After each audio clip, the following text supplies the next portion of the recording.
मैं मोटा ही था पहले भी। मैं इससे भी ज्यादा हूँ। लास्ट टाइम भी बात करे थे पशुओं का भार ज्ञात करने के लिए, कर लिया था कि भार ज्ञात कैसे किया था?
टेंशन नहीं लेने का।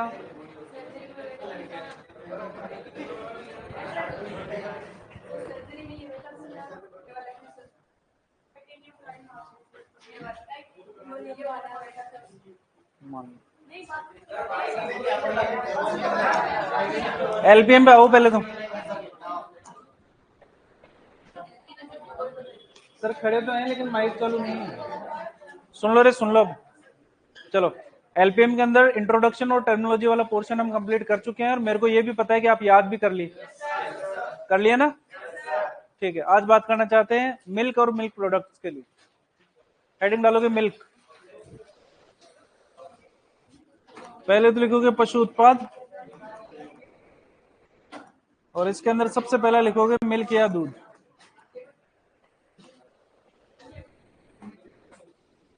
लिखोगे मिल्क या दूध।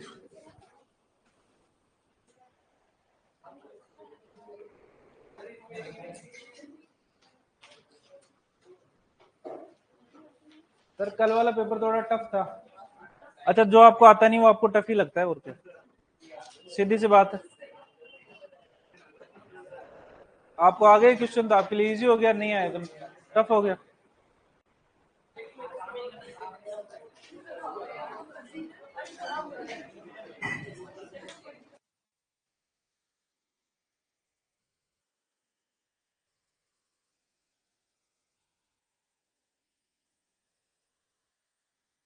चलो अभी तो हेडिंग डालो, पशु उत्पाद मिल्क, लिख लिया। दूध, क्या होता है दूध? पशु भार ज्ञात करना लिख लिया था ना, शेपर्स का सूत्र। और क्या चाहते हो इसके अंदर, बताओ क्या लिखा था? पशु का भार ज्ञात करना लिखा था अपन ने। भार ज्ञात करने के अंदर इलेक्ट्रॉनिक कांटा और स्प्रिंग कांटे का उपयोग किया था छोटे पशुओं के अंदर। बड़े पशुओं के अंदर भार ज्ञात करने के लिए शेपर्स का सूत्र लिखा था। सूत्र के अंदर लिखा था पशु का भार पौंड के अंदर बराबर लंबाई इंटू हार्ट बीट का स्क्वायर बटे 300। लंबाई लिखी थी पॉइंट ऑफ शोल्डर से लेकर पिन बोन तक की दूरी, और सीने के चारों ओर की परिधि हार्ट की लिखी थी। फिर एग्जाम्पल से बताने की कोशिश करती भाई कितना क्या रहेगा। कैलकुलेशन आपने से कोई करवाएगा नहीं, अपने को सिर्फ शेफर्स का सूत्र याद रखना है भी शेफर्स का सूत्र होता क्या है। और उसके बाद में लिखा था 1 पाउंड के अंदर कितने ग्राम होते हैं, ठीक है। मिल्क, दूध, मिल्क प्रोडक्शन की अगर बात करते हैं तो भारत दूध उत्पादन के अंदर नंबर 1 है। और राजस्थान, अरे विश्व के अंदर यूपी नंबर 1 है क्या? भारत, तो विश्व के अंदर भारत और भारत के अंदर यूपी, लिखो पहली लाइन ये।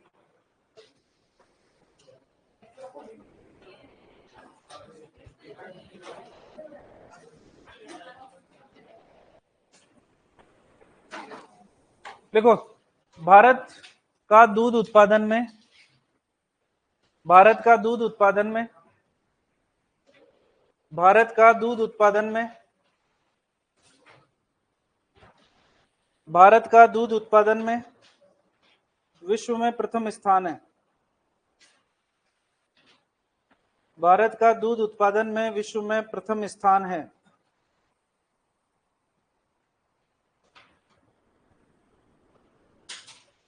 भारत का दूध उत्पादन में विश्व में प्रथम स्थान है। कौन सा स्थान है? प्रथम स्थान। लिखो भारत में दूध उत्पादन में प्रथम स्थान। देखो भारत में दूध उत्पादन में प्रथम स्थान, भारत में दूध उत्पादन में प्रथम स्थान, भारत में दूध उत्पादन में प्रथम स्थान।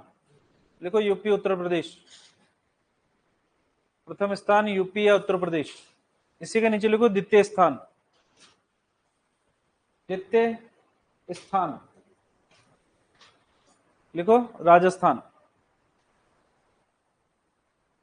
द्वितीय स्थान लिखोगे राजस्थान, ठीक है। मिल्क प्रोडक्शन के डाटा जो होते हैं, प्रोडक्शन डाटा, चाहे वो दूध उत्पादन के हो, चाहे वो अंडा उत्पादन के हो, चाहे वो मीट उत्पादन, चाहे ऊन उत्पादन, ये डाटा आपके हर साल चेंज होते रहते हैं, ठीक है। जैसे मार्च आएगा और अप्रैल, मार्च खत्म होगा अप्रैल आएगा, उस टाइम पे वापस हमारे पास में रिवाइज डाटा आएंगे, तो उस टाइम पर डाटा के बारे में बात अपन एग्जाम से पहले भी करेंगे एक बार और। जो भी करेक्शन आएंगे, क्या कब आ गए सर? है? अच्छा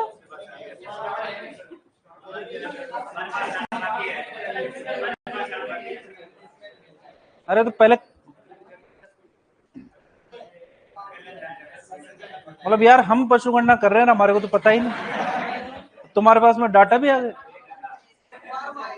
पुराने वाले हैं 2019 के, ठीक है। अरे तो डायरेक्ट लिंक क्या करेंगे, हम करके देंगे तभी तो वो डाटा पब्लिश करेंगे ना, अभी तक तो शुरू ही नहीं हुई। चलो सुन लो, डिफाइन करते हैं पहले मिल्क को। मिल्क सिक्रेशन की अगर बात करते हैं तो दूध बेसिकली फीमेल मादा पशु से, है ना, मादा पशु से। कहां से प्राप्त करेंगे? अरे सुन लो, अरे सुन लो, तुम क्या खुश देख ही नहीं सकते मेरे को, है ना। अभी मैं पूछना शुरू करूंगा फिर तुम्हारे से बोला नहीं जाएगा। सुन लो, स्वस्थ मादा पशु के अयन से प्राप्त तरल लैक्टियल क्षरण, लैक्टियल क्षरण वर्ड काम में लिया, इसका मतलब इसमें लैक्टोज पाया जाता है। तो स्वस्थ मादा पशु के अयन से प्राप्त तरल लैक्टियल क्षरण वत्स जनन से 5 दिन पश्चात, यानी बच्चा होने के 5 दिन बाद में, और बच्चा होने से 15 दिन पहले जो प्राप्त होता है उसको क्या बोलते हैं? वेरिएशन रखा है इसके अंदर, एक रेंज रखी है कि 92 से 15 दिन पहले और ब्याने के 5 दिन बाद। ये जो 20 दिन का गैप है, इस 20 दिन के अंदर अगर वो दूध दे भी रही है तो उसे अपन दूध नहीं बोलेंगे, नहीं मानेंगे अपन, ठीक है। ब्याने के जस्ट बाद जो प्राप्त होगा उसको अपन क्या बोलेंगे, कोलेस्ट्रम या टीस, ठीक है। डिफाइन लिखो पहले,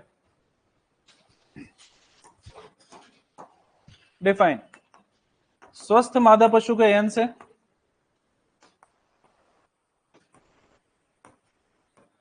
अयन का मतलब होता है अडर से प्राप्त तरल लैक्टियल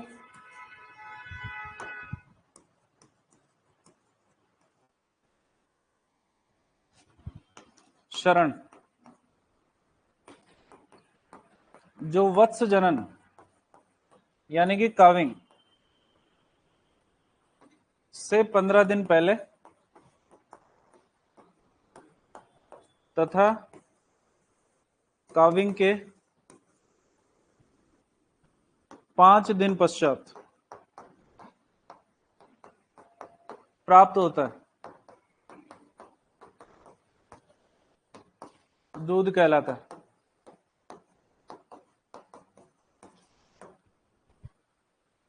दूध कहलाता है।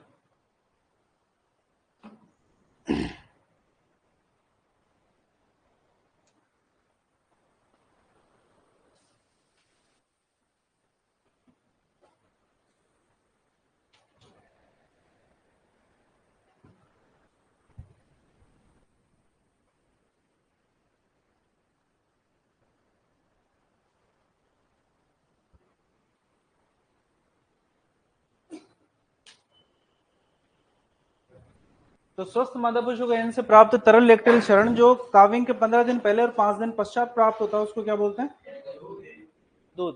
देखो दूध का संगठन, कंपोजिशन ऑफ मिल्क,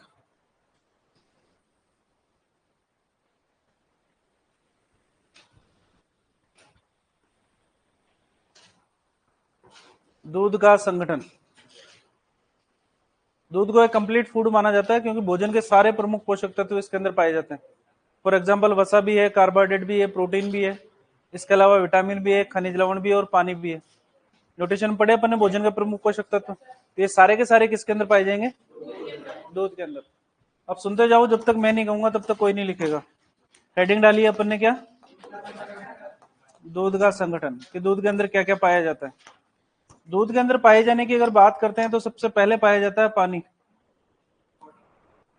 अरे वही मतलब पानी। परसेंटेज की अगर बात करते हैं तो 82 से लेकर 89% तक दूध के अंदर पानी पाया जा सकता है ना। कितना कितना अलग अलग स्पीसीज के अंदर होता है, इसके लिए अपन अलग से सारणी बना देंगे, अभी जस्ट कॉमन बातें कर रहे हैं अपन। दूसरा काम हमारे से पूछा था, कार्य क्या है, वो है विलायक के रूप में।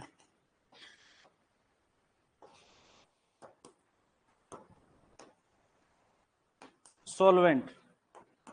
विलायक वे पदार्थ होते हैं जो अपने अंदर दूसरों को घोल के रखते हैं। फॉर एग्जाम्पल अगर बात करें तो दूध के अंदर पानी सबसे ज्यादा पाया जा रहा है, तो अपने अंदर कार्बोहाइड्रेट, वसा, प्रोटीन, मिनरल्स, विटामिन सबको घोल के रख रखा है अपने। तो ये किसके रूप में कार्य करेगा, और परसेंटेज की बात करें तो कितना परसेंट है, ठीक है। अगर आपसे पूछा जाए कि दूध में पाए जाने वाला सर्वाधिक पदार्थ कौन सा है, तो परसेंटेज से पता लग रहा है, ठीक है। वाटर के बाद में अगर बात करते हैं तो सेकंड नंबर पे आता है हमारे पास में प्रोटीन। क्या आता है, प्रोटीन की अगर बात करते हैं तो लगभग 3.5%। कितने, लगभग 3.5%। कितने प्रकार की होती है, 3 प्रकार की। 3 प्रकार की प्रोटीन की अगर बात करते हैं तो सबसे पहला नाम आता है केसिन। क्या नाम है, इसके अलावा लैक्टो एल्ब्यूमिन,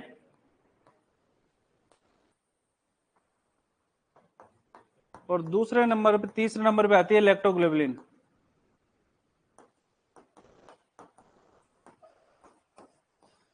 हमारे से पूछा था कितने परसेंट केसिन पाई जाती है, लगभग 80%। यानी कि दूध के अंदर जो 3.5% प्रोटीन पाई जाती है उसका 80% भाग कौन बनाती है, केसिन। यानी कि दूध के अंदर सर्वाधिक मात्रा में पाई जाने वाली प्रोटीन कौन सी है, सर्वाधिक मात्रा में। दूसरा क्वेश्चन पूछा था कि दूध का सफेद रंग किसके कारण आता है, दूध का सफेद रंग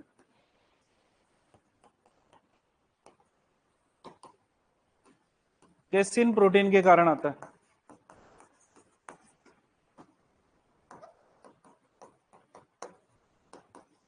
कारण आता है। आपसे पूछा जाता है कि अगर एनिमल सोर्स की अगर बात करते हैं और प्रोटीन की अगर बात करते हैं तो ऐसा सोर्स बताओ जिसमें प्रोटीन नॉनवेज के बजाय वेजिटेरियन सोर्स के रूप में आता है। वो है दूध। पशुओं से जितना भी आप प्रोटीन प्राप्त करते हो वो सारे के सारे नॉनवेज की श्रेणी के अंदर आते हैं, लेकिन दूध इकलौता ऐसा प्रोटीन है, दूध में पाई जाने वाली कैसिन प्रोटीन, जो किस सोर्स के रूप में काम करेगी? वेजिटेरियन सोर्स के रूप में काम करेगी। अगर सुपरवाइजर का पेपर दिया होता आपने पिछली बार वाला तो आप ये क्वेश्चन सही करके आते। ठीक है, क्वेश्चन हमारे से ये भी पूछा जाता है कि दूध का पीला रंग किस कारण आता है? पीला रंग किसके कारण रहेगा? और कैरोटीन क्या है? वर्णक है। क्या है? वर्णक। ठीक है, याद करो कौन से विटामिन के लिए प्रिकर्सर के रूप में? तो ये कैरोटीन है, ये विटामिन ए के लिए किसके रूप में काम करता है? प्रिकर्सर के रूप में, है ना।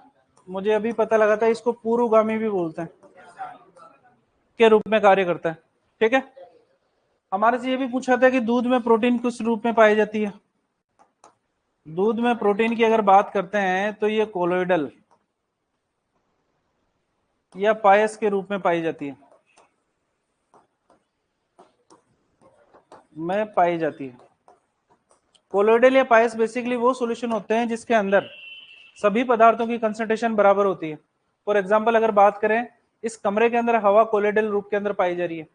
ऐसा है कि इस कमरे के एक कोने के अंदर ऑक्सीजन ज्यादा और दूसरे के अंदर कम है, नाइट्रोजन इधर ज्यादा उधर कम है? नहीं, यानी कि हवा की जो कंसंट्रेशन है वो सभी जगह पर बराबर है, सांद्रता बराबर फैली हुई है। अगर कम हो रही है तो सब जगह से कम होगी, फैलेगी तो सब जगह भी फैलेगी। ठीक है, तो ये किस रूप के अंदर पाई जाएगी? कोलोइडल या पायस के रूप में। जबकि पानी किस रूप में पाया गया था? विलायक के रूप में पाया गया था।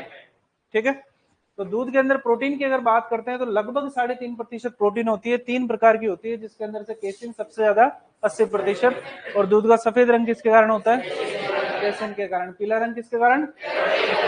और किस रूप में पाई जाएगी? कोलोइडल या पायस के रूप में। दूसरे नंबर पे प्रोटीन की अगर बात करते हैं तो लैक्टोएल्ब्यूमिन, और तीसरी हमारे से पूछा जाता है कि कोलेस्ट्रम के अंदर एंटीबॉडी का निर्माण कौन करती है? कोलेस्ट्रम में एंटीबॉडी का निर्माण करती है। फिजियोलॉजी पढ़ी है आपने? ब्लड पढ़ा है? रक्त में भी 3 प्रकार की प्रोटीन पाई जाती है, एल्ब्यूमिन, ग्लोबुलिन और फाइब्रिनोजेन। सबसे ज्यादा कौन सी होती है? क्या काम करती है? प्रसन्न दाब को बनाए रखती है। ग्लोबुलिन क्या काम करती है? एंटीबॉडी का। तो वहां पर पढ़ी थी अपन ने गामा ग्लोबुलिन्स, जो एंटीबॉडी का निर्माण करते हैं। यहाँ पर कौन सी है? लैक्टोग्लोबुलिन। लैक्टो वर्ड काम में इसलिए लिखा है क्योंकि ये दूध के लिए स्पेसिफिक है, क्योंकि लैक्टोज सिर्फ किसके अंदर पाया जाता है? दूध के अंदर, इसीलिए लिखा है बस। ठीक है, तो कोलेस्ट्रम के अंदर ये ज्यादा पाई जाएगी, दूध के अंदर तो ये कम ही रहेगी। लेकिन सबसे ज्यादा की अगर बात करें तो कैसिन प्रोटीन। प्रोटीन के बाद में अगर बात करते हैं तो तीसरे नंबर पे आता है हमारे पास में कार्बोहाइड्रेट।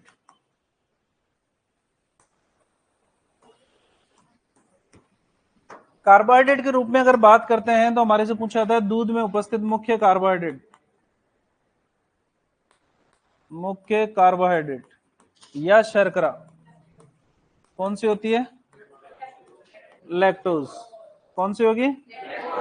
चूंकि ये दूध के अंदर पाई जाती है इसलिए इसको मिल्क शुगर भी कहते हैं। कौन सी शुगर? दुग्ध शर्करा भी कहते हैं। और आपको न्यूट्रिशन याद है पूरी की पूरी, ऐसा मेरे को पूरा विश्वास है। ये दुग्ध शर्करा कौन सी 2 शर्कराओं से मिलकर बनती है? ग्लूकोज और गैलेक्टोज से मिलकर बनती है। मोनोसेकेराइड में आती है, ओलिगोसेकेराइड या पॉलीसेकेराइड? इसके अंदर ओलिगोसेकेराइड। मोनोसेकेराइड में आती है, ओलिगोसेकेराइड में, पॉलीसेकेराइड में या डाइसेकेराइड में? डाइसेकेराइड, क्योंकि 2 शर्कराओं से मिलकर बनती है। याद तो आपको ये भी है कि ग्लूकोज को ग्रेप शुगर बोलते हैं। क्या बोलते हैं? Grep sugar. और गैलेक्टोज को कौन सी बोलते हैं? Brain sugar. और लैक्टोज को क्या बोलते हैं? Milk sugar. कौन सी शुगर? ठीक है, तो मुख्य कार्बोहाइड्रेट की अगर बात करते हैं तो लैक्टोज है। लैक्टोज क्या है? शर्करा, शुगर नाम लिया। पूछा जाता है दूध में मीठापन किसके कारण आता है? मीठापन किसके कारण? लैक्टोज के कारण। लैक्टोज की मात्रा की अगर बात करते हैं तो लगभग 4.5% क्या पाया जाता है? लैक्टोज। लेकिन अगर बात करें सर्वाधिक मीठे दूध की, सर्वाधिक मीठा दूध वो पाया जाता है साहिवाल के अंदर। किसके अंदर? और लैक्टोज की मात्रा की अगर बात करते हैं तो वो होगी कितने परसेंट? तो दूध में सामान्य रूप से अगर लैक्टोज की मात्रा की बात करते हैं तो वो 4.5% है। लैक्टोज आपको पता है ये शर्करा यानी मीठी है, अगर मात्रा बढ़ेगी तो मीठापन भी बढ़ेगा। तो साहिवाल के अंदर ये लैक्टोज कंटेंट है 4.5% के बजाय कितना होता है? 5.5%, जिसकी वजह से दूध उसका सबसे ज्यादा मीठा होता है। तो जब नस्ल पढ़ेंगे उस टाइम पे वापस से लिखेंगे सबसे मीठा दूध, लैक्टोज की मात्रा इतनी इतनी। हमारे से पूछा जाता है कि दूध में सबसे कम घटने या बढ़ने वाला अवयव कौन सा है? वो कौन सा है? लैक्टोज। यानी कि लैक्टोज की मात्रा है वो ना तो घटेगी ना बढ़ेगी, जनरली एक स्थिर रहती है। पूछा जाता है कि ये लैक्टोज किस रूप में पाया जाता है? लैक्टोज पाया जाता है विलियन के रूप में, सॉल्यूशन के रूप में। किसके रूप में? सॉल्यूशन के रूप में। एक गिलास है जिसके अंदर पानी भरा हुआ और उसके अंदर आपने 1 चम्मच चीनी पूरी घोल दी, घुलनी चाहिए पहले चीनी पूरी पूरी। और अगर उस गिलास का पानी अगर आप पीते हो तो ऐसा थोड़ी कि ऊपर से कम मीठा है नीचे से ज्यादा मीठा है, घुलेगा तो सभी जगह समान रूप से फैला रहेगा। इसीलिए दूध के अंदर ये लैक्टोज किस रूप में पाई जाएगी? विलियन या सॉल्यूशन के रूप में। प्रोटीन किस रूप में पाई गई है? कोलोइडल या पायस के रूप में। और पानी किस रूप में? सॉल्वेंट के रूप में। दिक्कत यहां तक? कार्बोहाइड्रेट के बाद में अगर बात करते हैं तो चौथे नंबर पे आती है वसा। क्या आती है? पहला क्वेश्चन तो यही पूछा था कि दूध का मूल्य निर्धारण किसके आधार पर किया जाता है? दूध का मूल्य निर्धारण, तो जो पैसा जो मार्केट के अंदर हम दूध को बेच रहे हैं वो किसके आधार पर करते हैं? वसा के आधार पर। डेयरी के अंदर दूध दिया है अगर घर वालों ने, तो वहां पर जाते हैं सबसे पहले वो फैट परसेंटेज चेक करते हैं। उन्होंने फैट परसेंटेज की फिक्स कर रखी है, 1% फैट का हम 7 रुपए या 8 रुपए जो भी है वो देंगे। वो फैट परसेंटेज देखते हैं और उसके बाद में डायरी के अंदर लिख के दे देते हैं आपको भी आज इतनी फैट आई है और इतना दूध है। तो फैट परसेंटेज के हिसाब से ही दूध का मूल्य निर्धारण किया जाता है। दूसरा क्वेश्चन पूछा जाता है हमारे से कि दूध में सबसे अधिक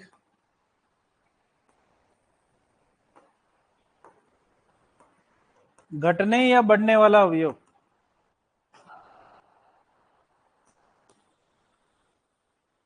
कौन सा है?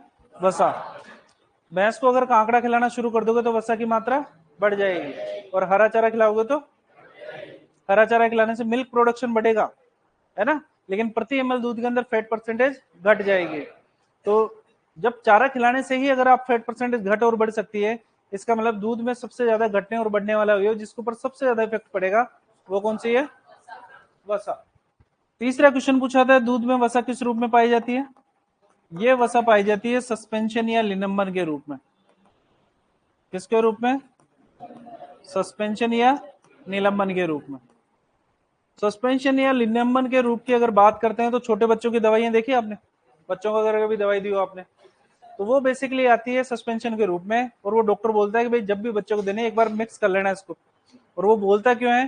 क्योंकि लंबे समय तक अगर एक ही पोजीशन में बनी रहेगी तो दवाई दवाई तो नीचे बैठ जाएगी, पानी पानी ऊपर आ जाएगा इसका। तो दवा देने से पहले हमारे को पानी देना है कि दवाई देनी है? दोनों देने अपने को। क्या देने हैं? दोनों। मिक्स करेंगे उसको फिर बच्चे को पिलाएंगे। दूध को अगर लंबे समय तक एक ही स्थिति में बनाए रखोगे तो दूध के ऊपर मलाई जम जाती है, और मलाई के अंदर क्या होती है? वसा। तो सस्पेंशन बेसिकली या निलंबन बेसिकली वो सॉल्यूशन होता है जिसके अंदर कुछ समय बाद के अंदर कुछ चीजें नीचे की और कुछ चीजें ऊपर की ओर जमा हो जाएगी। सस्पेंशन या निलंबन के रूप में पाए जाने का एक फायदा यह हुआ कि आप इसे आसानी से अलग कर सकते हो। क्या कर सकते हैं? आसानी से अलग कर सकते हैं। क्यों कर सकते हो? कुछ ही नहीं करना, दूध निकाला हमने, एक जगह पे रख दिया, थोड़े टाइम बाद में मलाई जम गई, या फिर आपने उसको फ्रिज में रख दो, ठंडा कर दिया तो ज्यादा मलाई जम गई। वसा की अगर बात करते हैं तो पानी में घुलनशील होता है क्या? है ना? तो एक गिलास पानी के अंदर अगर 1 चम्मच तेल डालोगे तो ऊपर की तरफ जमा हो जाएगा। ठीक है, तो वो सेम प्रोसेस यहाँ पर है, दूध के अंदर सबसे ज्यादा पानी तो पाया जा रहा है, तो कुछ समय बाद के अंदर वसा तो ऊपर की तरफ वैसे भी जमा होनी है। आप जल्दी करना चाहते हो तो उस केस के अंदर आप क्रीम सेपरेटर मशीन का उपयोग कर लो, जो वसा को अच्छे से अलग कर लेगी। ठीक है, तो सबसे ज्यादा आसानी से अलग किया जाने वाला अवयव कौन सा भी रहेगा? मूल्य निर्धारण किसके रूप में करोगे? वसा के रूप में। और सबसे अधिक घटने और बढ़ने वाला अवयव और किस रूप में पाया जाएगा? सस्पेंशन या निलंबन के रूप में। तो पानी तो है विलायक के रूप में, प्रोटीन है कोलोइडल, और लैक्टोज है विलयन के रूप में, और ये है सस्पेंशन के। दिक्कत यहां तक? किस में कितनी परसेंट होती है, किस में ज्यादा है, ये अपन बाद में बात कर लेंगे। वसा के बाद में अगर बात करते हैं तो हमारे पास में आते हैं खनिज लवण। खनिज लवण, खनिज लवणों की मात्रा की अगर बात करते हैं तो 0.7 से लेकर 0.90%, इतने खनिज लवण इसके अंदर पाए जाते हैं। हमारे से पूछा जाता है कि दूध में सर्वाधिक खनिज लवण कौन सा होता है? सर्वाधिक खनिज लवण कौन सा होता है? कैल्शियम। सेकंड नंबर पे बात करें तो फास्फोरस। हमारे से ये भी पूछा जाता है किसकी कमी होती है? वो होता है Fe या आयरन की। तो खनिज लवणों की अगर बात करते हैं तो कुल दूध के अंदर 0.70% से लेकर 0.90% तक इसके अंदर क्या पाए जाएंगे? खनिज लवण। और इनके अंदर सबसे ज्यादा पाए जाने वाले खनिज लवण कौन से हैं? और कमी किसकी रहेगी? यानी कि अगर दूध ही दूध पी के जिंदा रहना चाह रहे हो तो आपके अंदर आयरन की कमी हो जाएगी, है ना? आयरन के लिए आपको अलग से टेबलेट्स खाने की जरूरत पड़ेगी। खनिज लवणों के बाद में अगर बात करते हैं तो हमारे पास में आते हैं विटामिन। क्या आते हैं? दूध के अंदर पानी भी है और दूध के अंदर वसा भी है। आपको पता है विटामिन कितने प्रकार के होते हैं? 4। कौन बोल रहा है? एक तो होते हैं वसा में घुलनशील, और दूसरे होते हैं पानी में घुलनशील।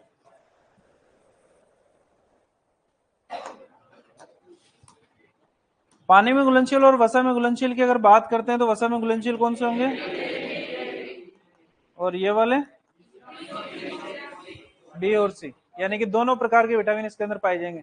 लेकिन हमारे से पूछा था कि दूध में सर्वाधिक कौन सा और न्यूनतम कौन सा?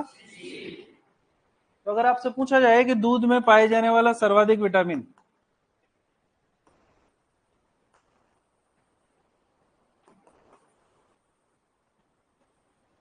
सर्वाधिक विटामिन वो है ए, और न्यूनतम विटामिन कौन सा है? वो है सी। हमारे से ये भी पूछा जाता है कि किसके दूध के अंदर सर्वाधिक विटामिन सी पाया जाता है?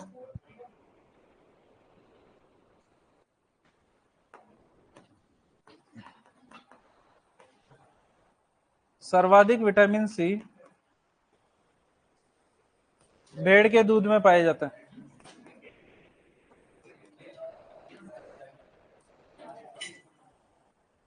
सुन लो, है ना?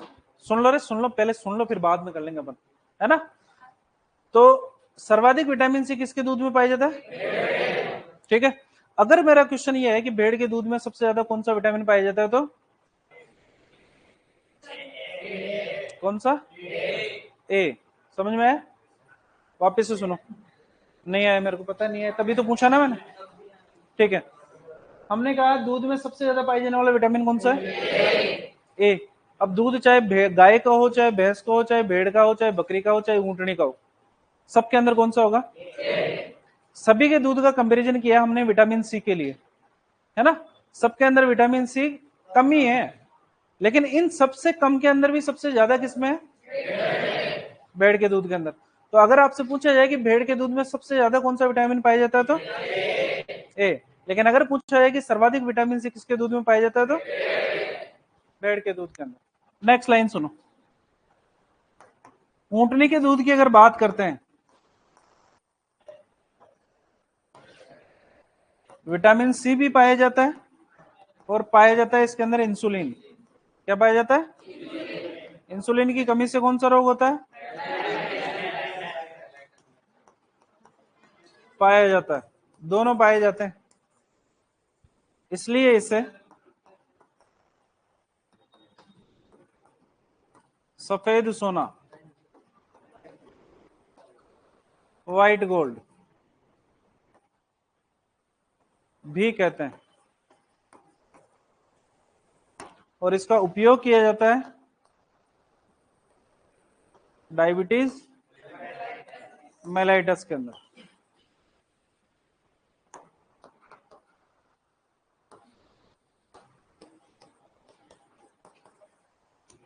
मेडिसिन पढ़ रहे हैं अपन। ऐसी थेरेपेटिक्स जिसके अंदर पशु का उपचार तो किया नहीं जा सकता लेकिन उसको जीवन को लंबा बनाया जा सकता है, पैलिएटिव थेरेपेटिक्स। तो पैलिएटिव थेरेपेटिक्स के रूप में इस ऊंटनी के दूध का उपयोग किया जाएगा डायबिटीज के पेशेंट के अंदर। क्यों? क्योंकि इसके अंदर क्या पाया गया? इंसुलिन और विटामिन सी दोनों पाए जाने के कारण इसको क्या कहा हमने? White gold. व्हाइट गोल्ड या सफेद सोना। दिक्कत यहां तक? तो सर्वाधिक क्या बोल रहे हो? ऐसे सब कहने की बातें हैं सर, ऐसा कुछ भी नहीं होता, ऐसा कुछ भी नहीं होता कि जल्दी खराब हो जाता है ना। नॉर्मल दूध की शेल्फ लाइफ मान के चलते हैं अपन 6 से 8 घंटे, और ऊँटनी का दूध भी आराम से 6 से 8 घंटे तक चलता है। जो बातें आप सुनते हो कि अगर 2-3 घंटे काम में नहीं लोगे तो उसमें कीड़े पड़ जाएंगे, ये सब फालतू बातें अफवाहें हैं, वैसा कुछ भी नहीं होता। ठीक है, समझ में आ गया? ठीक है। दिक्कत ये है हमारे साथ में कि ऊँटनी के साथ साथ अगर बात करते हैं तो ऊँटों को कभी घर पे तो रखते नहीं अपन, हमेशा चलते रहते हैं वो तो।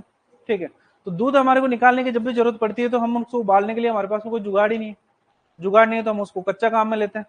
तो कच्चा काम में लेने का परंपरा प्रतिष्ठा अनुशासन चली आ रही है। उन्होंने लगा कच्चा काम में ले ही क्यों रहे, क्या पता खराब हो जाता होगा। तो आप में से किसी समझदार ने कह दिया होगा कि बोले कीड़े पड़ जाते हैं इसके अंदर, फटाफट ही काम में ले लेना। तो फटाफट काम में इसीलिए लेना शुरू हो गया। बाकी दूध की शेल्फ लाइफ सबकी बराबर है, ऐसा कुछ नहीं है कि इसका दूध जल्दी खराब होता है बाकियों का लेट खराब होता है। जितना टाइम सबके दूध को लगता है उतना ही टाइम इसके अंदर भी लगेगा खराब होने के अंदर। वर्तमान के अंदर आरसीडीएफ की अगर बात करते हैं तो आरसीडीएफ ऊँटने का दूध ऑन डिमांड अवेलेबल भी करवा रहा है। 200 ml की पैकिंग आती है 20 रुपए की, लेकिन डेयरी वाले को बोलना पड़ेगा। तो अगर आप में से या किसी के रिश्तेदार को अगर डायबिटीज है, ऊँटने का दूध बेस्ट है बजाय टैबलेट हो या फिर इंजेक्शन लेने के मुकाबले में। क्यों? क्योंकि इसके दूध में क्या पाया जाएगा? इंसुलिन पाया जाएगा। दिक्कत यहां तक? चले आगे क्या? दोबारा बोलो सर, दोबारा बोलो। आपकी इच्छा है सर, गर्म पियो। नॉर्मली अगर बात करते हैं तो गर्म करने का जुगाड़ उन ऊंट पालकों के पास में तो होता ही नहीं है। ऊंट पालकों के पास में होता नहीं, वो इसलिए वो तो कच्चा ही काम में लेते हैं। ठीक है, परसेंटेज क्या क्या होती है इसके अंदर भाई, फैट परसेंटेज, पानी, इसकी बात अपन अलग से सारणी बना के करेंगे अपन। ठीक है, अब सुनते जाओ। दूध के संगठन की अगर बात करते हैं तो सबसे ज्यादा क्या पाया जाता है? 82 से 89% रहेगा। किस रूप में कार्य करेगा? विलायक का मतलब होता है जो अपने अंदर सब कुछ घोल के रखता है। प्रोटीन की मात्रा की बात करते हैं तो 10.5%। कितने प्रकार की होगी? सबसे ज्यादा कौन सी? कितने परसेंट? दूध का सफेद रंग किस कारण होगा? पीला रंग किसके कारण? अंडे के अंदर पीला रंग किस कारण आता है? किस कारण? जेंथोफिल के कारण। और जेंथोफिल के अंदर भी स्पेसिफिक करें तो ल्यूटीन लिखा था। बाइल पिगमेंट का नाम सुना है? नाम बताओ। है ना, टोरोकोलेट बोलने से पहले लवण याद रख लेना, है ना, चिल्ला दे तो बिना सोचे समझे तुम। बिलिरुबिन और बिलीवर्ड बाइल पिगमेंट यही होते। बाइल साल्ट के नाम बताओ। सोडियम ग्लाइकोलेट और सोडियम टोरोकोलेट। ठीक है ना। पित्त का जो कलर होता है वो डिसाइड होता है बिलिरुबिन और बिलीवर्डिन की वजह से, है ना। और अगर इस बिलिरुबिन और बिलीवर्डिन की सांद्रता बढ़ जाती है उस कंडीशन के अंदर जॉइंटिस हो जाता है। क्या हो जाता है? जिस कारण म्यूकस मेम्ब्रेन वगैरह ये सब पीले हो जाते हैं। लेकिन अगर बात करते हैं फीसेस की और यूरिन की, उसके अंदर बिलिरुबिन या बिलीवर्डिन पाया ही नहीं जाता, है ना। मल के अंदर बिलिरुबिन या बिलीवर्डिन होता नहीं, और यूरिन के अंदर भी बिलिरुबिन बिलीवर्डिन होता नहीं। यूरिन और मल की अगर बात करते हैं तो वहां पर बिलिरुबिन कन्वर्ट होता है यूरोबिलिन के अंदर। किसके अंदर? यूरोबिलिन। तो मूत्र का जो पीला रंग होता है वो किस कारण होता है? यूरोबिलिन के कारण। जबकि अगर बात करते हैं मल के पीले रंग की या भूरे रंग की तो वो स्टेरोबिलिन के कारण। ठीक है ना। कल आया था क्वेश्चन तुम्हारा, फिजियोलॉजी में पढ़ा होगा आपने। प्रोटीन किस रूप में पाई जाएगी? पाइस के रूप में। और कोलेस्ट्रॉल के अंदर एंटीबॉडी का निर्माण कौन करेगी? अगर बात करते हैं वसा कार्बोहाइड्रेट की, तो मुख्य कार्बोहाइड्रेट कौन सा है? क्या बोलते हैं? किससे मिलकर बनेगी? ग्लूकोज को क्या बोले? गैलेक्टोज को। मीठापन किसके कारण? मात्रा कितनी? सबसे मीठा दूध। क्यों? क्या? लैक्टोज। दूध में सबसे कम घटने या बढ़ने वाला अवयव किस रूप में पाई जाएगी? विलयन के रूप में। वसा की बात करते हैं तो मूल्य निर्धारण किसके आधार पर? सबसे अधिक घटने बढ़ने वाला सस्पेंशन के रूप में कौन पाया जाएगा? किसको आसानी से अलग कर सकते हो? वसा। खनिज लवणों की बात करते हैं तो परसेंटेज कितनी है? सर्वाधिक खनिज लवण कौन सा है? मान लो दोनों में से एक चुनना हो तो? और सबसे कम? विटामिन कौन कौन से होंगे? ए, डी, ए के और बी और सी सारे पाए जाएंगे, लेकिन सबसे ज्यादा पाए जाने वाला कौन सा रहेगा? और सबसे कम? सबसे ज्यादा विटामिन सी किसके दूध में? इंसुलिन के दूध में। किस में मिलेगा? इसीलिए इसको क्या बोलेंगे? और किसके अंदर उपयोगी होगा? दिक्कत डायबिटीज इंसिपिडेंस किसकी कमी से होता है?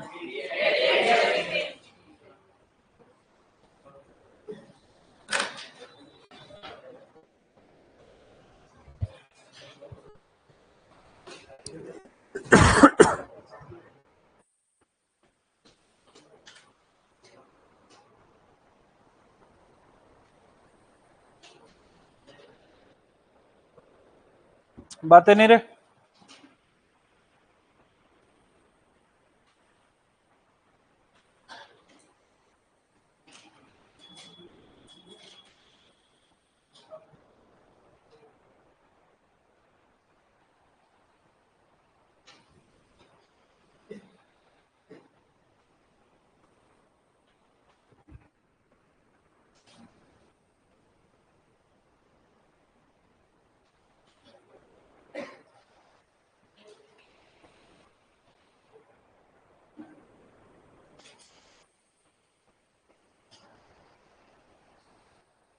लिख लिया?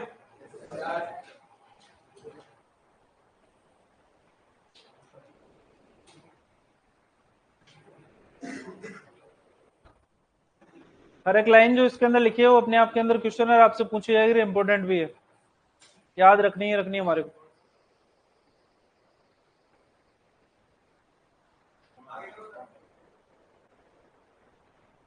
लिख लेने तो रे।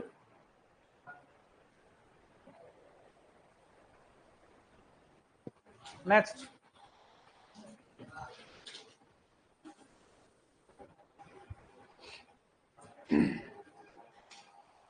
मन नहीं लग रहा तेरा यहाँ पे?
देखो अगर बोर्ड पे से देख के गलत लिखोगे ना तो लट पड़ेंगे तुम्हारे, है ना। कैरोटीन वर्णक होता है पहली बात तो, और केरेटिन प्रोटीन होती है, पता है ना आपको।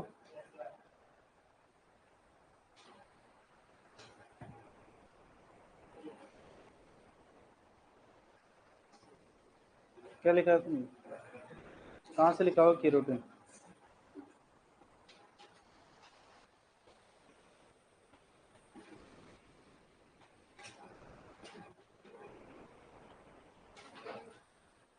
लिख लिया सबने?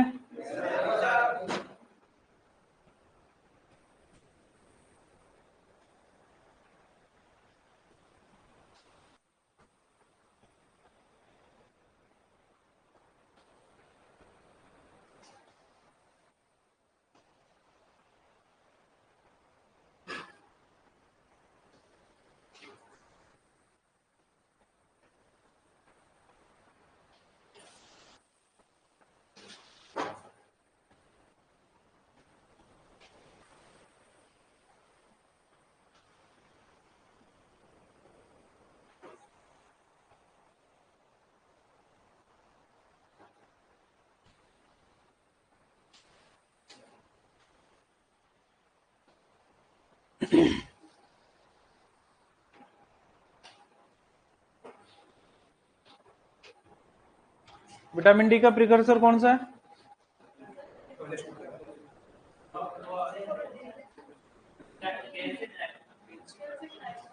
लट लेके आऊंगा तुम्हारे लिए मैं।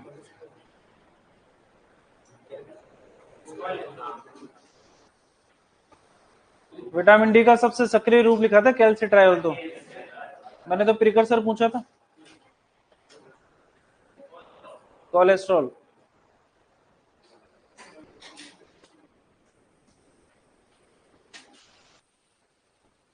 रासायनिक नाम होता है विटामिन डी का।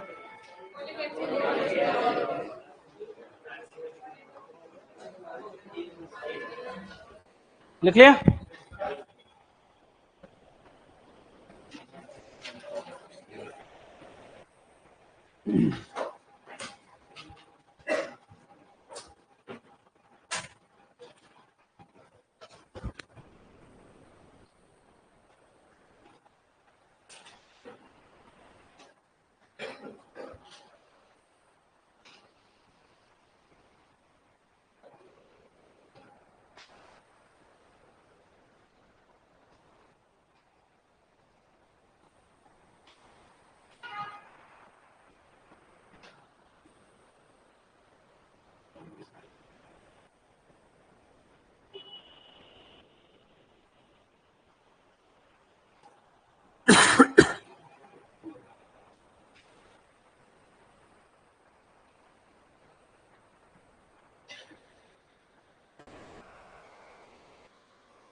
लिख लिया सबने? आराम से लिखो, आराम से।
आओ सर, बच्चों को थोड़ा ज्ञान देके जाओ। ऊपर वालों को ज्ञान दोगे? दे दिया क्या? हो गया क्या पूरा?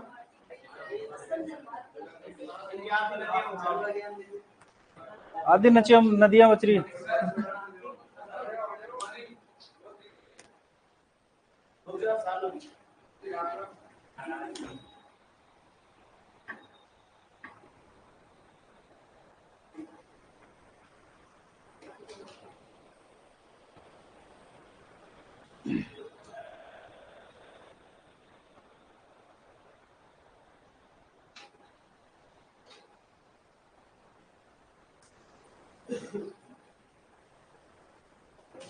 अब नहीं देख रहा, लिख ले, नहीं लिख रहा, ले इधर कर लिया मन।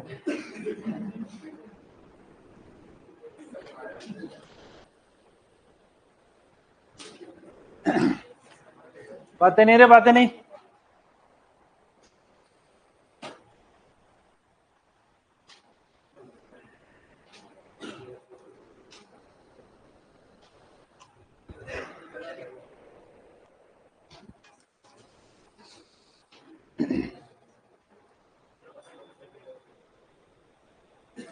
क्या? अलग अलग जानवरों के अंदर अलग होता है, वो अलग अलग ही लिखेंगे अपन, है ना। कॉमन नहीं है इसलिए नहीं लिखा।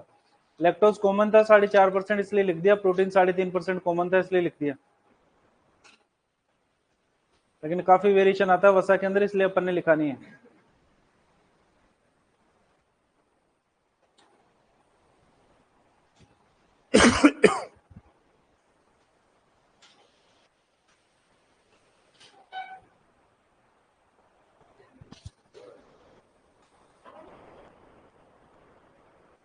कहाँ जा रहा है? बैठ जा, 1 घंटा होगा अभी। बैठ जा वहां पे, बैठ जा। अभी अभी आया है तू वहां से बाहर जाके, मेरे को पता है। ऐसा था नहीं कि पहले से बैठा हुआ तो यहाँ पर। कल से क्लास के बीच में से कोई बाहर नहीं जाएगा।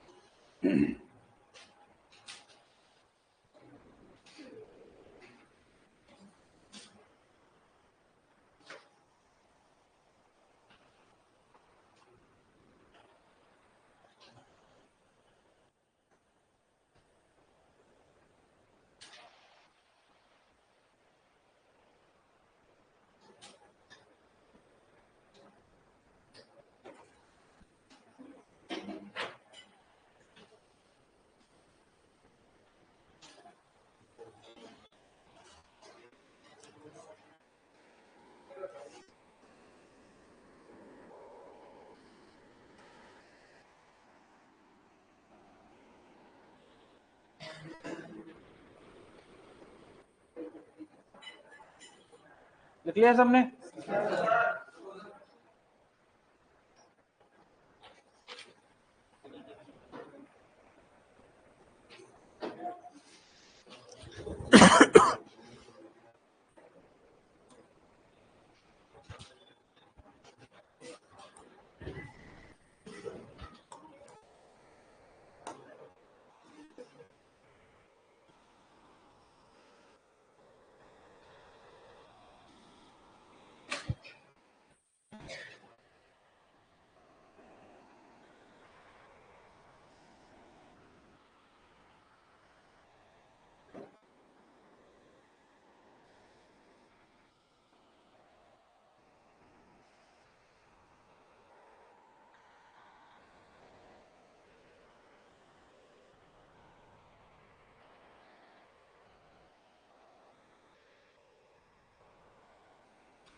एंजाइम भी पाए जाते हैं, लिख लेना। फॉस्फेटेज, एमाइलेज, पेरोक्सिडेज, कैटालेज इत्यादि।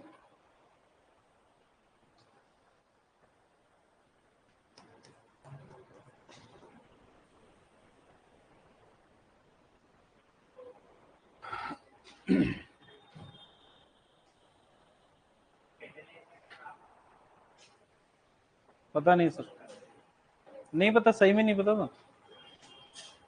फिजियोलॉजी पढ़ा था नहीं ना, इसलिए मेरे को याद भी नहीं। कैटालाइज कैटाबॉलिक रिएक्शंस के अंदर काम करता है, जो तोड़ने का काम करती है। एनाबॉलिक रिएक्शंस होती है जिससे पदार्थ बनते हैं। कैटालाइज के अंदर, हाँ लिखा होगा ना न्यूट्रिशन के अंदर।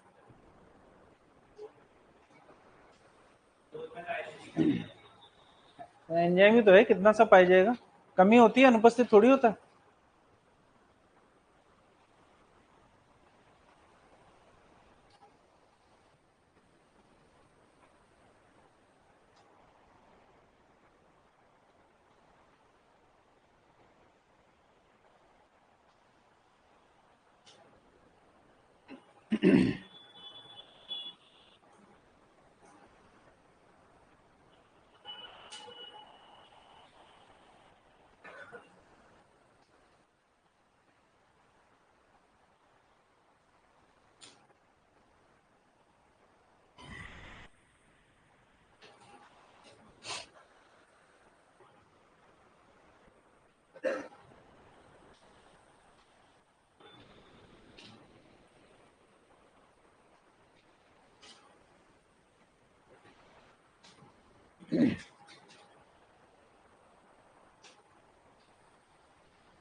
दूध को गर्म करने से,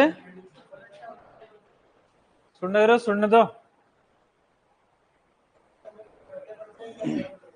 सिर्फ एक पे ही फर्क पड़ेगा सर, पानी।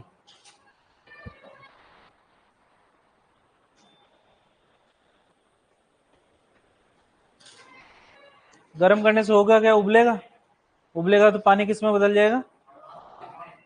उसके अलावा ऐसा थोड़ी कि फैट निकल के भग गया ऊपर हवा में, प्रोटीन निकल के भग गया, कार्बोहाइड्रेट निकल के भग गया, क्या जो क्यों आएगी? अच्छा, दूध को ठंडा करने से फैट ज्यादा आएगी है, तो भैंस को फ्रिज में रख दो। ऐसा कुछ नहीं है, दूध को ठंडा करने से वसा की परत ऊपर जमा हो जाएगी, ना कि वसा ज्यादा हो जाएगी। वसा तो उतनी है उसके अंदर। मैंने कह दिया कि 1 लीटर दूध के अंदर 5% फैट है, तो वो ऐसा थोड़ी कि ठंडा कर दोगे तो 6 हो जाएगी। बात यह है कि पहले वो सस्पेंशन के रूप में थी, अब आपने परत के रूप में जमा कर, इसलिए तो कहा कि आसानी से अलग कर सकते हैं अपन इसको।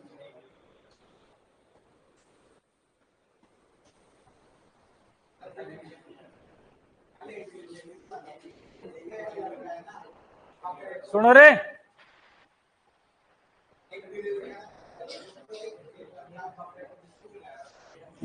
बकरे को बिच्छू खिला रहा था, आप भी खिला दो, क्या फर्क पड़ता है। अच्छा एक चीज बताओ, एआई के दौरान अगर बात करते हैं तो एआई गन के द्वारा सीमन कहाँ छोड़ा जाता है? मिड सर्विक्स में। आप गर्भाशय में छोड़ दो, कौन मना कर रहा है? आप चाहो तो हॉर्न में छोड़ गया, आप ओविडक्ट तक छोड़ गया हूं ना, कौन मना कर रहा है? लेकिन फिर भी मिड सर्विक्स में ही क्यों छोड़ दें? कुछ तो कारण होगा, ताकि संक्रमण इन्फेक्शन यूट्रस तक नहीं जाए। क्योंकि जो एआई गन आप काम में ले रहे हो वैसा तो नहीं कि स्लाइस करके काम में ले रहे हो, लेकिन जो आपकी जो शीट है जो एआई गन के ऊपर लगाते हो वो स्लाइस हो क्या रही है बस। तो छोड़ने में तो कहीं छोड़ दो, बात यह है कि सबसे अच्छा तरीका कहां पर है। आपने हॉर्न में डाल दिया, मान लो उस हॉर्न की तरफ वाले ओवरी के अंदर ओव्यूलेशन ही नहीं हुआ, तो यही करना बेकार हो गया। मिड सर्विक्स में छोड़ रहे हैं तो शुक्राणु दोनों तरफ बराबर जाएंगे, पॉसिबिलिटी 50-50 है कि 50% इधर 50% इधर, तो आपके कंसेप्शन चांसेस बढ़ गए। लेकिन जब आपको पता ही नहीं, पता करने के लिए ओव्यूलेशन हुआ है कि नहीं हुआ किधर की तरफ से, आप ओवरी को टच करना पड़ेगा। जैसे आपने ओवरी को टच किया, अंडा रप्चर हो गया, ये लोग खेल ही खत्म, अब तो कुछ ही नहीं होने जाना। हर चीज का कारण होता है। हमने लिखा कि ऑटोक्लेव के अंदर स्लाइसिंग करने के लिए 15 मिनट लगते हैं, आपका मन है 2 घंटे तक चलाओ, तो ये तो मन वाली बातें हैं और कुछ नहीं। तुम्हारा मन है, बेस्ट क्या है वो आपसे पूछा जाएगा कि बेस्ट क्या है, सबसे अच्छा क्या है, वो हमारे से पूछा जाता है। दिक्कत यहां तक? हेडिंग डालो। एक सारणी बनाना चाह रहे हैं हम यहाँ पर, जिसके अंदर विभिन्न पशुओं के अंदर दूध के संगठन लिखना चाह रहे हैं। उससे पहले कुछ टर्म है, देखो इधर दो नाम आते हैं, एक नाम आता है टोटल सॉलिड और एक आता है एसएनएफ, सॉलिड नॉट फैट।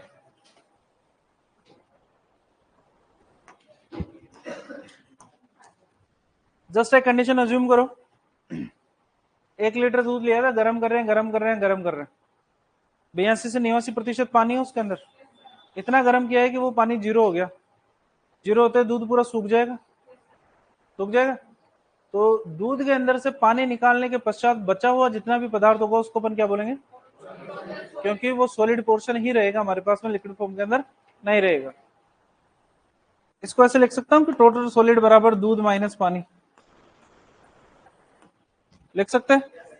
या ये भी कर सकते हैं कि दूध के अंदर टोटल सॉलिड में पानी की मात्रा कितने परसेंट? 0%। ये भी ले सकता हूं, दूध का कुल ठोस पदार्थ, क्योंकि पानी तो लिक्विड के रूप में है, बाकी तो सारे के सारे सॉलिड पोर्शन है। ठीक है, सॉलिड ठोस तो है लेकिन क्या नहीं है? तो अगर मैं इस टोटल सॉलिड के अंदर से अगर मैं फैट को भी हटा दूं तो फिर क्या बचेगा? SNF, solid not fat. क्या मैं इसको ऐसे लिख सकता हूं क्या कि दूध के अंदर से मैं पानी और फैट को निकाल दूं तो क्या बच जाएगा? एसएनएफ। समझ में आया कि नहीं है? दूध के अंदर से अगर पानी को निकाल देते हैं तो बाकी बचा हुआ ठोस पदार्थ है वो उसको बोलते हैं टोटल सॉलिड, कुल ठोस पदार्थ, क्योंकि वो ठोस ही रूप में है। लेकिन अगर इस ठोस पदार्थ के अंदर से हम वसा को, क्योंकि वसा भी तो ठोस है, अगर इस ठोस पदार्थ के अंदर से वसा को भी अलग कर दिया जाए तो बाकी बचा हुआ पदार्थ क्या कहलाएगा? एसएनएफ। क्या कहलाएगा? दिक्कत है यहाँ पे, नोट डाल के लिखो।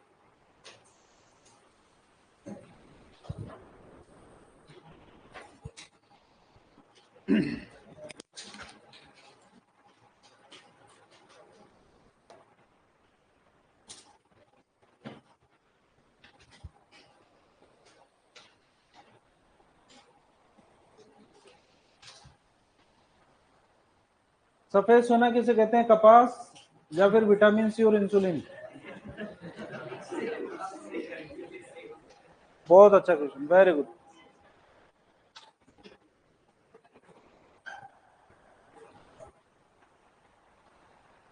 एग्रीकल्चर पढ़ रहे हैं अपन यहां पर? जो ऑप्शन के अंदर कपास मिलेगा आपको।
देख लिया? हेडिंग डालो, विभिन्न पशुओं में दूध का संगठन।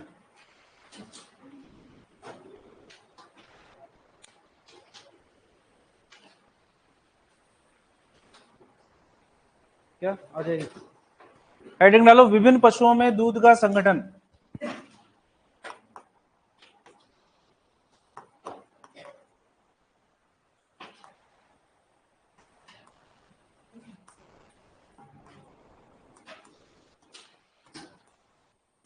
एक सारणी बनाते जाओ साथ के साथ।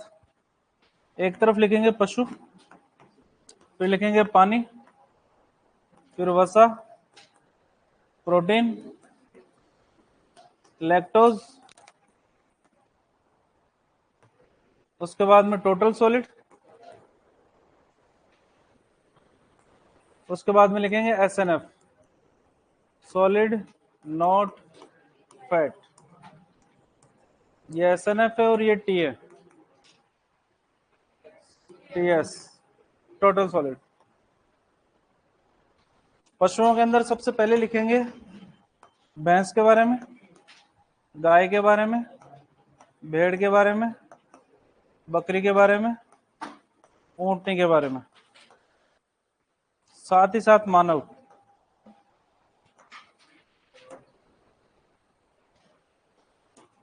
बनाते जाना साथ के साथ। ये सारी की सारी परसेंटेज के अंदर है वैल्यू।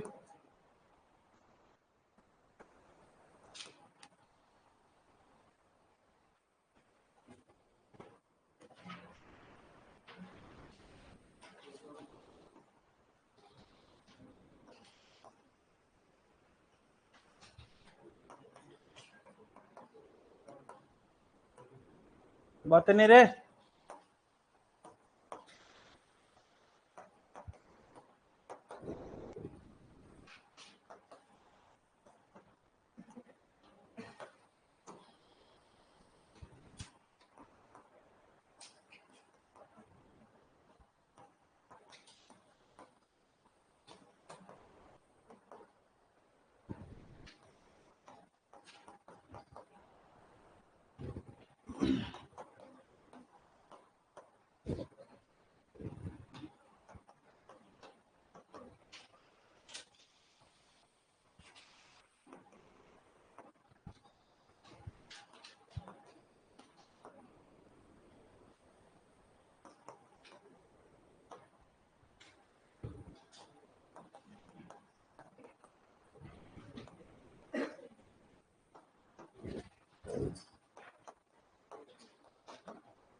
अरे बिना बोले लिखना है।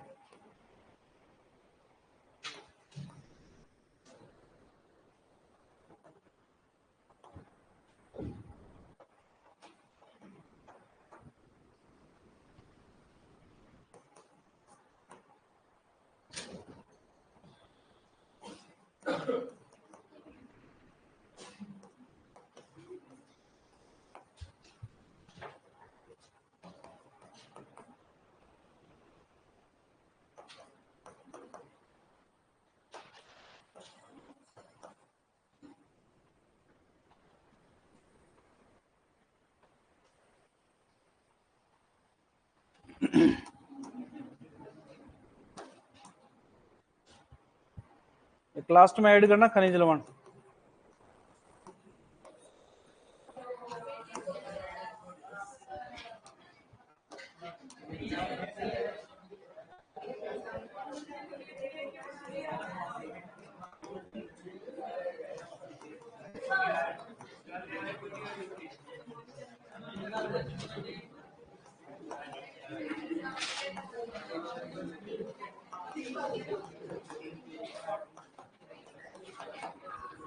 अरे कहीं पे बीच में जगह बच रही है उसमें लिख लो, कोई जरूरी थोड़ी है। लाइन खींच लो बीच के अंदर। एक डिजिट लिखने के अंदर आपको इतना सोचना पड़ रहा है। लिखो लिखो। सर दूध का अपेक्षित घनत्व कितना होता है? दूध में होने वाली मिलावटों की जांच कैसे और किससे करें, ये भी लिखा हो ना नॉलेज के लिए। ये नॉलेज के लिए नहीं लिखाएंगे, ये पेपर में आएगा तुम्हारे। अभी आगे इसके बारे में बात करेंगे अपन। दूध के भौतिक गुण, दूध में परीक्षण, ये सारे काम लिखने अपने। अभी तो ये लिखूं।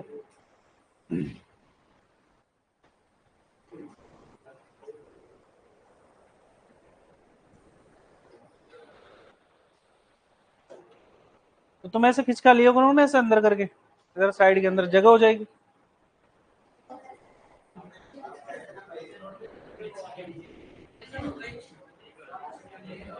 अरे लिख लो, कहीं पे लिख लो, दाएं बाएं कोई नहीं पूछता, लेकिन बस पता होना चाहिए।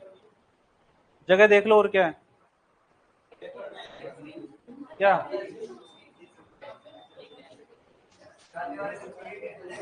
ये वाले वाले भी नहीं पूछेंगे और कोई नहीं पूछेगा। जो पूछेगा वो अपन पहले लिख ही चुके हैं। 0.70 से लेके 0.90%, वो अपन पहले लिख चुके हैं। बेड वाले में टोटल सॉलिड 12.80%।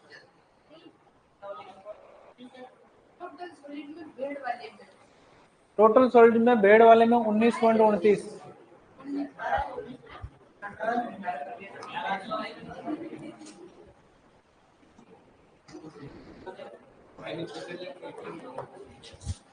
19.29।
लिख लिया सबने?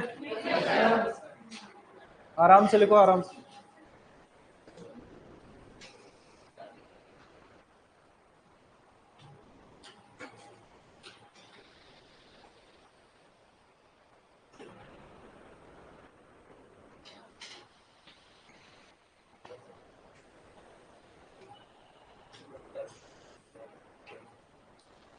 क्योंकि वेटनरी पढ़ रहे हैं तो ये मानव वाला तो हमारे किसी काम का है नहीं। तुलना करें अगर पशुओं के दूध की, तो सबसे ज्यादा पानी किसके दूध में पाया जाता है?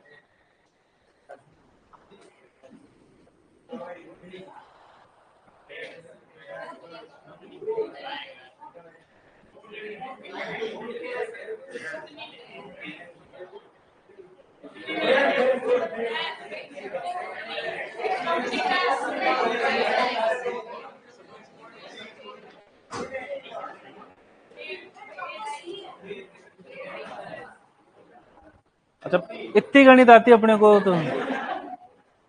अच्छा, आपको ये तो पता है ना कि बोले 87.20 और 87.61 में से ज्यादा क्या होता है? तो मैंने क्या पूछा है?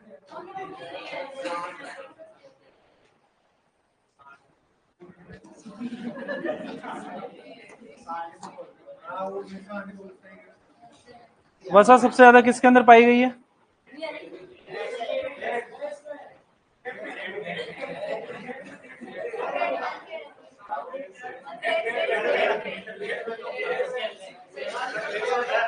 चलो, 7.38 ज्यादा होता है या 7.9 ज्यादा होता है?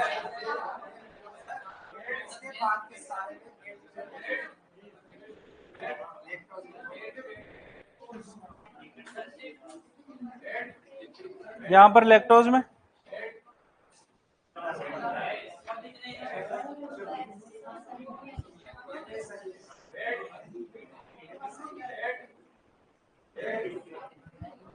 अब देखो इधर, टोटल सॉलिड के लिए लिखा था कि अगर कुल दूध के अंदर से पानी की मात्रा को हटा दिया जाए तो क्या बचेगा? Total solid. भैंस के अंदर अगर बात करते हैं तो पानी की मात्रा 82.76% है। तो 82.76 अगर 100 में से घटा देते हैं तो कितना बच जाता है? 17.24। और अगर इस 17.24 के अंदर से अगर 7.38 भी घटा दोगे तो कितना बच जाएगा? लगभग 9.8 के आसपास। तो ऐसे ही है, मैंने भी सारणी उतारी है, थोड़ा सा वेरिएशन इधर उधर रहेगा, लेकिन आपको ठीक है, काम चल जाएगा हमारा। तो पूरी सारणी हमारे को याद करने की आवश्यकता ज्यादा होती नहीं है। छोटे बच्चों को और जो बीमार, जो डेंगू वगैरह होता है, उस टाइम पे बकरी का दूध पिलाया जाता है। बकरी के दूध के अंदर ऐसा क्या पाया जाता है जिसकी वजह से डेंगू या छोटे बच्चों को पिलाया जाता है? कैप्रिन, कैप्रिक एसिड। क्या फर्क पड़ेगा?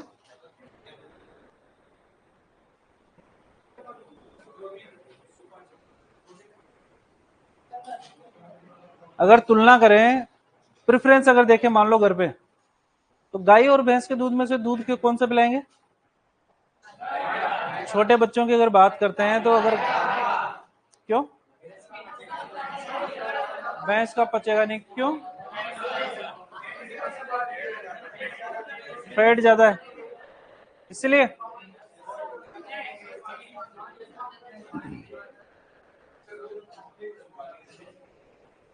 क्या करें बीकानेर वाले?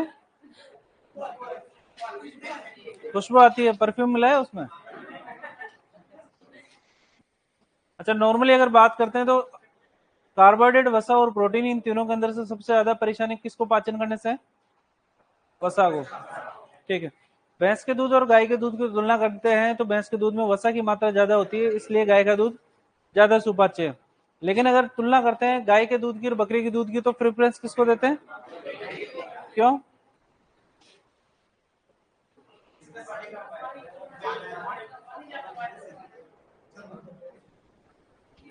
पहली बात तो अगर वसा की बात करते हो तो गाय के दूध में 3.7% और बकरी के दूध में 4.25।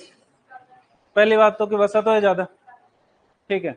डाइजेशन की अगर बात करते हैं तो बकरी के दूध के अंदर जो वसा गोलिकाएं पाई जाती है, फैट ग्लोब्यूल्स पाई जाती है, उनका आकार छोटा होता है। गाय, भैंस और बाकी जानवरों के मुकाबले काफी छोटा होता है, इसलिए इजीली डाइजेस्टेबल होता है। तो बच्चों के अंदर जहां पर डाइजेस्टिव सिस्टम पूरा डेवलप नहीं हो पाता है और बीमार आदमी जिसके अंदर डाइजेशन में वैसे ही समस्या आ रही है, उन दोनों के लिए कौन सा दूध लाभदायक होता है? डेंगू का सीजन चलता है ना, उस टाइम पे 300-400 रुपए लीटर बिकता है और मिलता और नहीं फिर।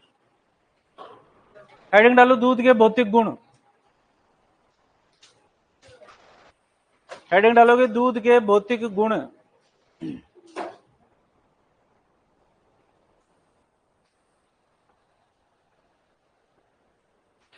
दूध के भौतिक गुण।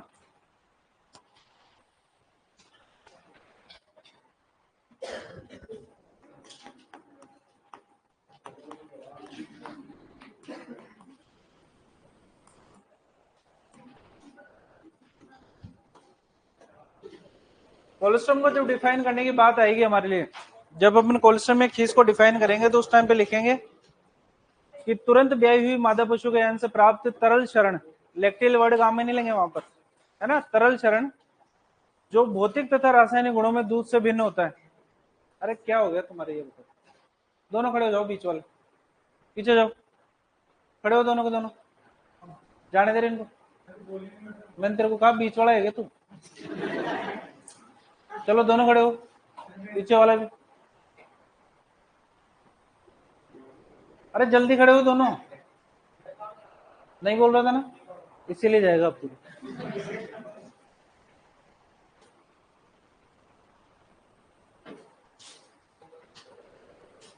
और अलग अलग बेटों को ध्यान रखना, एक इस कोने में एक इस कोने में।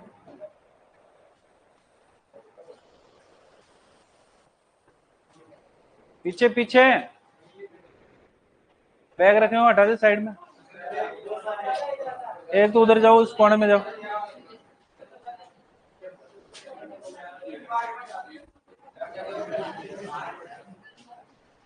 बैठा रहो तुम दोनों, बैठा हो एक को। देखो इधर वापिस से। कोलेस्ट्रॉम को डिफाइन करने की बात आती है तो उस टाइम पर हम डिफाइन करते हैं कोलेस्ट्रॉम को कि तुरंत बही हुई मादा पशु गहन से प्राप्त तरल शरण, लैक्टियल भी वर्ड नहीं काम में लिया, जो भौतिक तथा रासायनिक गुणों के अंदर दूध से भिन्न होता है और जो गर्म करने पर फट जाता है। दूध गर्म करने पर फटता है क्या? नहीं, जबकि कोलेस्ट्रॉम में खीस फट जाता है, उसको हम कहते हैं कोलेस्ट्रॉम में खीस। भौतिक गुणों की अगर बात करते हैं तो भौतिक गुणों के अंदर सबसे पहला क्वेश्चन पूछा था रंग के बारे में, और रंग कैसा होता है, किसके कारण? कैसिन प्रोटीन के कारण। अगर बात करते हैं पीलेपन की तो पीलापन कैरोटीन वर्णक के कारण। स्वाद की अगर बात करते हैं तो स्वाद कैसा होता है? मीठा, किसके कारण?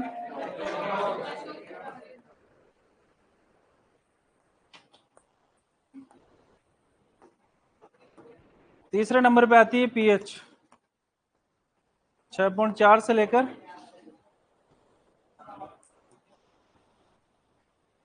6.7, औसत मान के चलते हैं हम 6.6 को। आपेक्षिक घनत्व की अगर बात करते हैं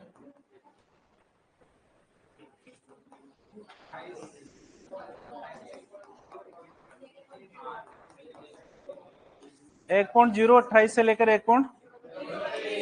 स्पेसिफाई करें अगर अलग अलग चीजों को, गाय के अंदर ये आती है 1.028 से लेकर, और भैंस के अंदर ये आती है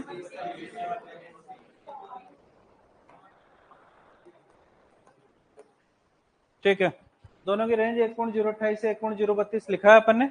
रेंज के अंदर इंडिविजुअल अगर पूछोगे तो 1.028 से लेकर 1.030 तक तो गाय का है, और 1.030 से 1.032 तक भैंस का। हमारे से पूछा था कोलेस्ट्रॉम का कितना होता है? 1.040 से लेकर 1.080। अगर बात करते हैं वसा की 0.93। अगर बात करते हैं प्रोटीन की 1.034। अगर बात करते हैं स्किम्ड मिल्क, इसकी बात करेंगे अपन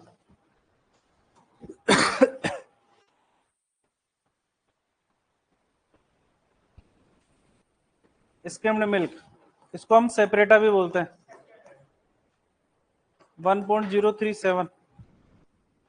इसके अलावा अगर बात करते हैं हम, प्रोटीन हो गई, वसा हो गई, लैक्टोज 1.066। अलग अलग पदार्थों के अंदर अपेक्षिक घनत्व अलग अलग होता है, ठीक है। अपेक्षिक घनत्व यहां पर अगर देखोगे तो सबके आगे 1.1.1 सिर्फ वसा के आगे 0 लगा है, यानी अगर बात करें इन सब पदार्थों के अंदर तो सबसे कम अपेक्षिक घनत्व किसका होता है? वसा का, ठीक है। अपेक्षिक घनत्व की अगर बात करते हैं तो अपेक्षिक घनत्व वो होता है कि कौन पानी से हल्का है और कौन पानी से भारी है, और स्टैंडर्ड माना गया है पानी को, यानी कि पानी का अपेक्षिक घनत्व एक रहता है। कितना होता है? एक। अब पानी की तुलना के अंदर कौन कितना हल्का है और कौन कितना भारी है ये हमारे को पता लगेगा। अगर अपेक्षिक घनत्व एक से कम है इसका मतलब वो चीज पानी से हल्की है, और अगर एक से ज्यादा है तो वो चीज पानी से, तो यहाँ पर पानी से हल्की कौन है? इसीलिए वसा ऊपर की तरफ आकर जम जाती है, क्योंकि दूध में सबसे ज्यादा क्या पाया जाता है? पानी। किसकी वजह से? अपेक्षिक घनत्व की वजह से। अपेक्षिक घनत्व के बाद में अगर बात करते हैं हम यहाँ पर उबाल बिंदु, जिसको बॉइलिंग पॉइंट कहते हैं, वो आता है हमारे पानी कितने डिग्री सेंटीग्रेड पे उबलता है? जबकि दूध 101.5। अगर बात करते हैं जमाव बिंदु की, फ्रीजिंग पॉइंट,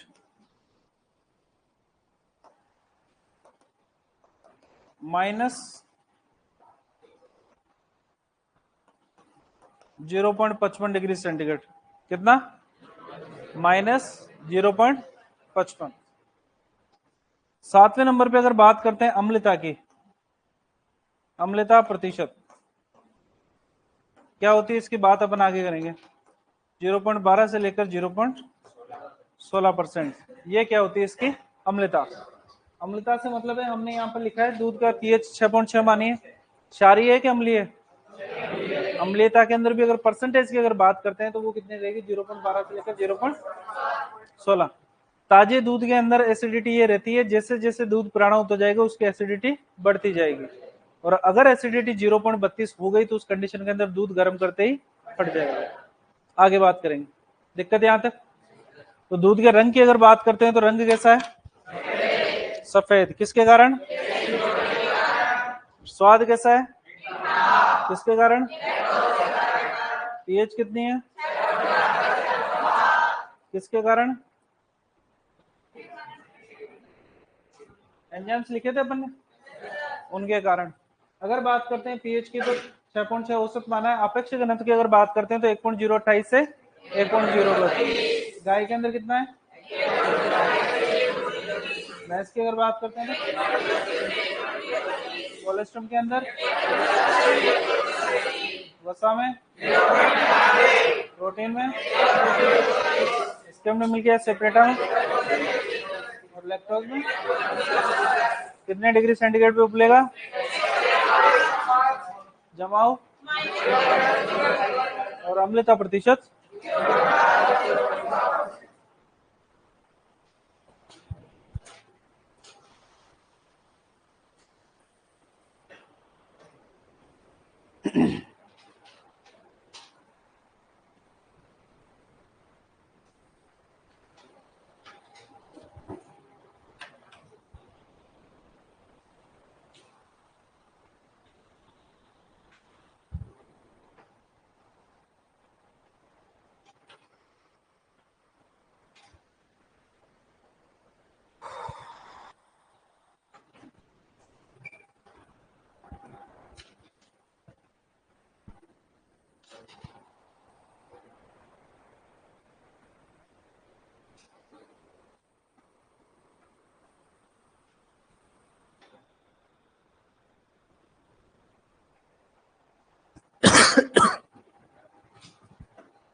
अम्लता प्रतिशत के बाद में लिखोगे गाढ़ापन 1.5 से 2 सेंटीपोइज, विद्युत चालकता 0.005 महोज और विशिष्ट ऊष्मा लिखोगे 3.97।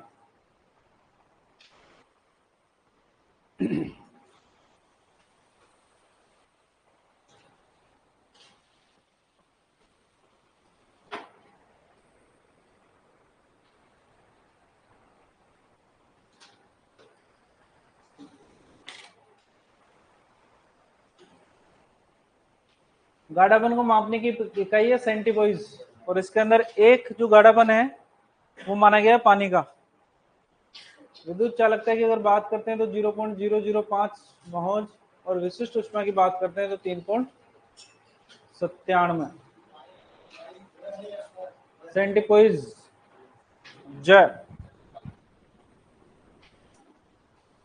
जग वाला नहीं, जहाज वाला। क्या? हाँ तो जहाज चलता है ना, तो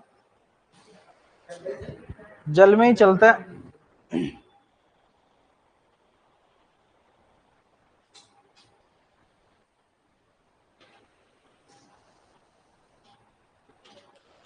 पानी में जहाज पानी के ऊपर तैरता है, जबकि ऐसे लोहे की वस्तु को अगर पानी के ऊपर डालते हो तो वो डूब जाती है, जबकि वही हजारों टन का जहाज पानी के ऊपर तैरता है।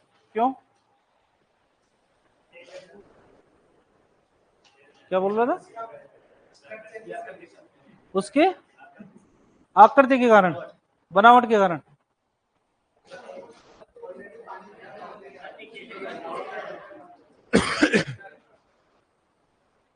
अच्छा चलो आकृति के कारण मान ले, जैसे कागज की नाव पानी के ऊपर तैर रही है, सही है। मान लो उसी आकृति की अगर लोहे की नाव बनाई तो क्या वो पानी के ऊपर तैरेगी? क्यों? अब तो आपने आकृति भी उसके नाव के समान बना ली, फिर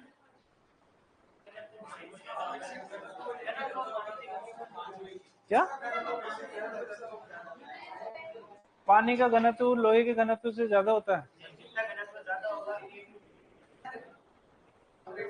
जिसका घनत्व वो पानी के ऊपर तैरेगा? पागल आदमी, अभी लिखा नहीं यहाँ पे। डूबेगा ना, तो फिर पानी का, लोहे का घनत्व तो पानी से बहुत ज्यादा है, तो फिर क्यों नहीं डूबता? बनाने वाले ने इस हिसाब से बनाया। देखिए क्या ज्यादा था? समुद्र में पानी ज्यादा होता है तो आर्किमिडीज का सिद्धांत सुना है? आर्किमिडीज का सिद्धांत, आर्यभट्ट नहीं, आर्किमिडीज। आर्किमिडीज साहब ने कहा है, सुन लो रे सुन लो, है ना, वहां पर इंटरव्यू के अंदर पूछ लेंगे वहां पर फिर आपसे, एलएसएम इंटरव्यू भी आने वाले हैं वैसे आपके लिए,